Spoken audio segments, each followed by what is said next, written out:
People welcome to Rishan's birthday mini vlog. మా రిషాన్కి 6 years ఇప్పుడు. బర్త్డే సెలబ్రేషన్స్ అయితే సింపుల్ గా ఇంట్లోనే సెలబ్రేట్ చేసుకున్నాము. ఇంకా మా వాడికి అయితే షిన్చాన్ అంటే చాలా ఇష్టము, అందుకని చెప్పి వాళ్ళ డాడీ షిన్చాన్ కేకే తీసుకొచ్చాడు. ఎవ్రీ ఇయర్ ఇట్లా డిఫరెంట్ కేక్స్ ఉంటాయన్నమాట. Last year spider man cake, ఈ ఇయర్ వచ్చేసి షిన్చాన్ కేక్. ఇంకా వాడికి ఏది ఇష్టమో అలాంటి కేక్ తీసుకొస్తే వాడు హ్యాపీ అవుతాడని చెప్పి మేము ఇలా తీసుకొస్తాము ఎవ్రీ ఇయర్. చూడండి ఈ అవుట్ఫిట్ లో ఎంత క్యూట్ కనిపిస్తున్నాడు కదా. నాకు ఇట్లా హై నెక్ డ్రెస్సెస్ అంటే చాలా ఇష్టము. అండ్ మా ఇంట్లో నా బర్త్డే తప్ప అందరి బర్త్డేస్ ఆగస్ట్ లోనే. మా ఆయనది, టోనుది, హైరమ్మది, ముగ్గురిది ఆగస్ట్ లోనే. ఇంకా మా టోను అయితే ఓన్లీ కేక్ ఏనా, నా బర్త్డే గిఫ్ట్ ఏది, లాస్ట్ ఇయర్ అయితే సైకిల్ ఇప్పించారు, ఈసారి బైక్ ఇప్పించండి అని చెప్పి అడిగాడు. బట్ ఆల్రెడీ వాడికి కార్ ఉంది, సైకిల్ ఉంది, స్లైడర్ ఉంది, చాలా ఉన్నాయి.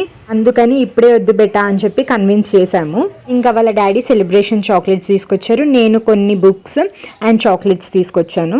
ఇంకా నేను గిఫ్ట్ ఇస్తుంటే వితౌట్ ప్యాకింగ్ ఇచ్చిన కదా, సో ఇట్లనే నా గిఫ్ట్ ఇచ్చేది ఫ్రెండ్స్ అని చెప్పి చెప్తున్నాడు మా టోను. ఇంకా వాళ్ళ బ్రదర్ అండ్ సిస్టర్ కేక్ తినిపిస్తుంటే కొరికేస్తున్నాడు అనమాట ఫింగర్ ని. ఆ టోను అయితే చాలా అంటే చాలా నాటీ ఫెలో. ఇంకా నాకు బిర్యానీ కావాలి అని చెప్పి మొండి చేస్తున్నాడు. ఆ రోజు ఫ్రైడే వీడి బర్త్డే రోజు, వరలక్ష్మి వ్రతం కూడా. నాన్ వెజ్ వద్దు బెటా అని చెప్పి అన్నా కూడా వినలేదు. ఇంకా ఫ్రైడే తినాను, సో నేను తినను బేటా, నేను రాను, నువ్వు డాడీ వెళ్ళిరండి అంటే, లేదు నువ్వు తినకపోయినా సరే దా, వెజ్ అన్న తిను బిర్యానీ అని చెప్పి తీసుకెళ్ళాడు. సో ఇంకా నేనైతే ఏం తినలేదు. వాడు వాళ్ళ డాడీ ఇద్దరు బిర్యానీ తినేశారు. ఇంకా పిల్లల్ని హ్యాపీ చేయడమే కదా మనకు కావాల్సింది.